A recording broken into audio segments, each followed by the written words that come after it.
Right Modi Amaravati రాక నేపథ్యంలో జాతీయ రహదారిపై చేపట్టిన ఏర్పాట్లను ట్రాఫిక్ కి సంబంధించి మరింత సమాచారాన్ని మా గుంటూరు ప్రతినిధి నరసింహారావు అందిస్తారు లైవ్ ద్వారా. నరసింహారావు,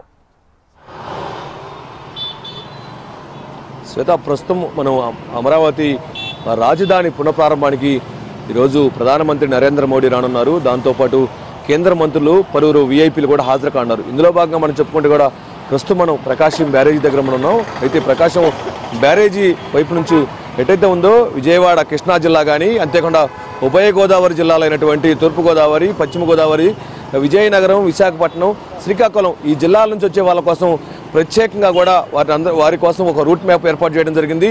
ఈ రూట్ మ్యాప్లో భాగంగా మనం చూస్తే కూడా ప్రస్తుతం ప్రకాశం బ్యారేజీ నుంచి వచ్చేటువంటి వాహనాలు ఏవైతే ఉన్నాయో వీఐపీలు కానీ, వీవీఐపీలు కానీ, ఎంఐపీలు కానీ వారందరూ కూడా ప్రకాశం బ్యారేజీ దాటగానే వారి కోసం ప్రత్యేకంగా కరకట్ట వైపు నుంచి, చంద్రబాబు నివాసం వైపు నుంచి వాళ్ళని డైరెక్ట్ నేరుగా స్పీడ్ యాక్సెస్ రోడ్లోకి వెళ్ళనున్నారు.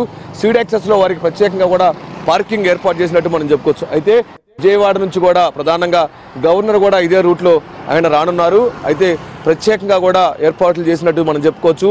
మరోవైపు మనం చూస్తే కూడా గుంటూరు, బాపట్ల, ప్రకాశం ఈ మూడు జిల్లాల నుంచి వచ్చే వారి కోసం కూడా కాజా టోల్ గేట్ దగ్గర మురుగన్ హోటల్ దాటగానే వెస్ట్ వైపు, వెస్ట్ బైపాస్ ఏదో ఉందో అక్కడ నుంచి దాదాపు 1800 వాహనాలకి అక్కడ పార్కింగ్ ఏర్పాటు చేయడం జరిగింది.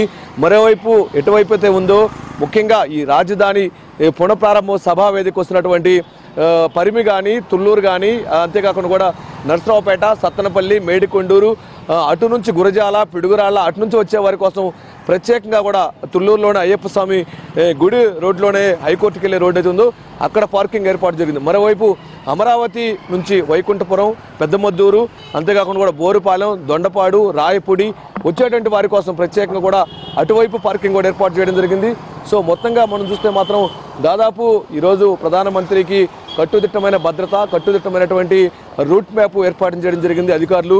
అంతేకాకుండా కూడా ఈ రూటు మ్యాప్ నేపథ్యంలోనే ఎవరైతే ఉన్నారో సభా ప్రాంగణం నుంచి ఎమర్జెన్సీ అయిన వాళ్ళు, అత్యవసరమైన వాళ్ళు బయటకు రావాలంటే NH9 అని ఒకటి రూట్ మ్యాప్ ఏర్పాటు చేస్తారు.